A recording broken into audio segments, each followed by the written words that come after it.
Wait loss protein soup বানাতে আমি এখানে নিয়েছি মাশরুমকে ছোট টুকরোতে কেটে নিয়েছি 4-5 কলি রসুন, নিয়েছি ছোট 2 টুকরো আদা, নিয়েছি টমেটো কুচি আর একটা পেঁয়াজ কুচি করে নিয়েছি।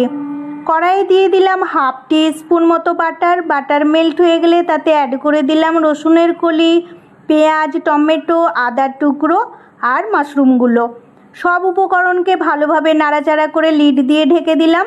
একটু পরে লিড সরিয়ে তাতে অ্যাড করে দিয়েছি পরিমাণ মতো সল্ট আর অ্যাড করে দিয়েছি চিলি ফ্লেক্স। আবার সব উপকরণকে ভালোভাবে নাড়াচাড়া করে লিড দিয়ে ঢেকে দিলাম যত সময় না মাশরুম নরম হয়ে জল বেরিয়ে আসে।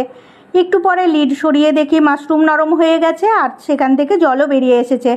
এবার মিক্সিতে সব উপকরণ দিয়ে হাই স্পিডে ঘোরালেই তৈরি হয়ে গেল healthy tasty super weight loss mushroom soup.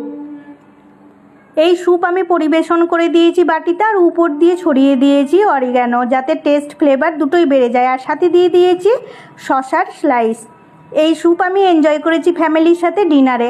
এইভাবে আপনারাও বানিয়ে নেবেন healthy tasty weight loss protein soup বা মাশরুম স্যুপ আর এনজয় করবেন ফ্যামিলির সাথে।